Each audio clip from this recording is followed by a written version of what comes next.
हरिओम श्रीराम अंबज्ञ। मी भोसरी उपासना केंद्रातून आहे। माझे नाव प्रवीण खोडे आहे। मी एक IT इंजिनियर आहे। तर मी माझा एक अनुभव इथे शेअर करणार आहे की जो मला बापूंच्यामुळे आला। मी बापू परिवारात एक जास्तीत जास्त 2 वर्षापूर्वीपासून आलेलो आहे। वडील तर पहिल्यापासून या परिवारामध्ये होते। वडिलांमुळे मी बापू परिवारामध्ये आलो, बापू संगतीमध्ये आलो। मला त्याच्यामध्ये उपासना करण्याची संधी मिळाली।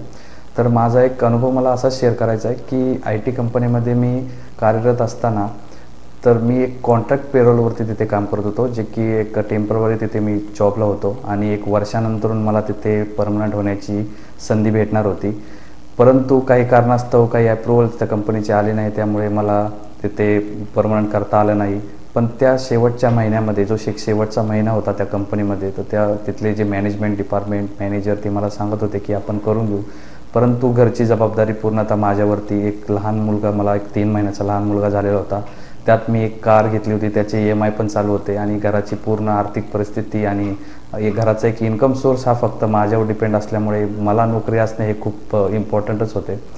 पण ह्या तणावाखाली असताना मी जेव्हा उपासना केंद्रात, भोसरीतील उपासना केंद्रात शनिवारी जायचो, तेव्हा एक आपल्या उपासना करताना आपल्या उपासनेमध्ये एक स्वस्तिक्षम म्हणून आपण एक पाठ घेतो। एक 5 मिनिटासाठी आपण बापूंसोबत जेव्हा संवाद साधतो उपासना करताना, तेव्हा मी बापूंना एक सांगितलं की बापू, माझी परिस्थिती अशी आहे, आता घराचा इन्कम सोर्स मीच आहे आणि लहान मुलगा घरी आहे, गाडीचे EMI पण चालू आहे। अशा परिस्थितीत जर जॉब माझा गेला तर मी पुढे कसं करणार? आता हे सर्वस्व जबाबदारी तुमची आहे बापू, मी तुमच्या चरणी लीन झालेलो आहे।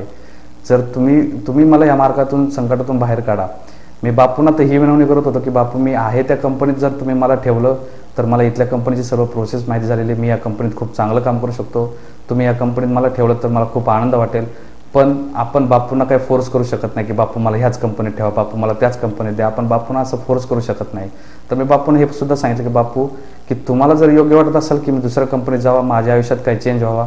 कारण आपण अनिरुद्ध महिमामध्ये, उपासनेमध्ये आपण पाहिलेले एक वाक्य आहे की जे माझ्यासाठी उचित तेची मी तेची तू देशील मज खचित, हे मी मात्र नक्की जाणीत नाही तक्रार रागवा। तसं मी बापूला सांगितलं की बापू, माझी काही तक्रार नाही, तुम्ही माणसाल त्या कंपनीत मी काम करायला तयार आहे, फक्त तुम्ही मला या संकटातून बाहेर काढा।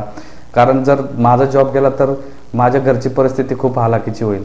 तर मी असं करत असताना 2 कंपन्यांची मला इंटरव्ह्यू आले। 2 कंपन्यांमध्ये माझं सिलेक्शन झालं आणि जिथे माझ्या 2 मित्रांनी इंटरव्ह्यू दिले होते त्यांचं रिजेक्शन झालं त्या कंपनीमध्ये। आणि आज मी इंडियामधल्या टॉप 10 MNC कंपनीमध्ये, जिचं नाव आहे विप्रो, त्या कंपनीमध्ये सिनियर इंजिनियर या पोझिशनला आहे। आणि पहिल्या कंपनीपेक्षा मला सिनियर पोस्ट भेटली, प्लस मला पॅकेजसुद्धा वाढून भेटलं। हे फक्त आणि फक्त बापूंमुळे झालेलं आहे। कारण जिथे माझ्यापेक्षा जे हुशार असणारे 2 माझे मित्र होते त्यांचं रिजेक्शन झालं आणि बापूंनी तिथं माझं सिलेक्शन केलं। तर मला वाटतं की माझं जिथे फक्त एक 10% किंवा 5% वाटा असेल, तिथं 95% 90% हा बापूंचाच वाटा आहे। हे मला बापूंचं हे खूप सहकार्य लाभलं। तसेच माझ्या दैनंदिन जीवनामध्ये जेव्हा मला काही अडचण येत असेल तेव्हा मी बापूंना मनोमन प्रार्थना करतो, हे बापू, तुम्ही माझ्यासोबत आहात, मला कशाची चिंता नाही, त्यामुळे हे जे काय असेल ते तुम्ही सर्व निभावून घ्या। आणि बापू मला क्षणोक्षणी मदत करतात। हाच अनुभव मी माझा शेअर करत आहे। हरिओम श्रीराम अंबज्ञ।